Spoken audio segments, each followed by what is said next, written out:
എന്നല്ല ആരാ മനസ്സിലായില്ല. കാർത്തുമ്പി.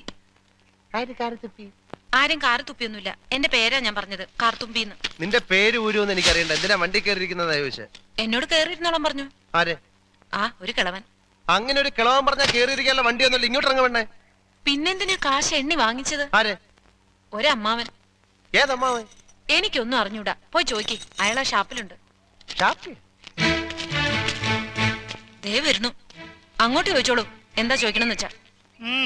അമ്മാവാ, ഇയാൾ എന്തൊക്കെയോ പറയുന്നു. മര്യാദയ്ക്ക് സംസാരിച്ച് ചവിട്ടേണ്ട. ഇയാളാണോ ഈ പെണ്ണിന്റെ കാശ് വാങ്ങിച്ചത്? അമ്മാവൻ കാശൊന്നും വാങ്ങിയില്ല. അമ്മാവൻ കാശ് വാങ്ങിച്ചത്. പിന്നെ ഇയാളാണ്. ഇത് എന്റെ അമ്മാവനാ. പിന്നെ അമ്മാവൻ കാശ് വാങ്ങിച്ചില്ലെന്ന് പറഞ്ഞു. അമ്മാവൻ കാശ് വാങ്ങിന്ന് പറഞ്ഞത് ശരിയാ, പക്ഷേ ഞാൻ എപ്പോഴാണ് കാശ് വാങ്ങിച്ചത്? അമ്മാവൻ കാശ് വാങ്ങിന്നല്ല ഞാൻ പറഞ്ഞത്. പറഞ്ഞു അമ്മാവൻ കാശ് വാങ്ങിച്ചെന്ന് പറഞ്ഞു. എന്റെ അമ്മാവൻ കാശ് വാങ്ങിന്നല്ല ഞാൻ പറഞ്ഞു.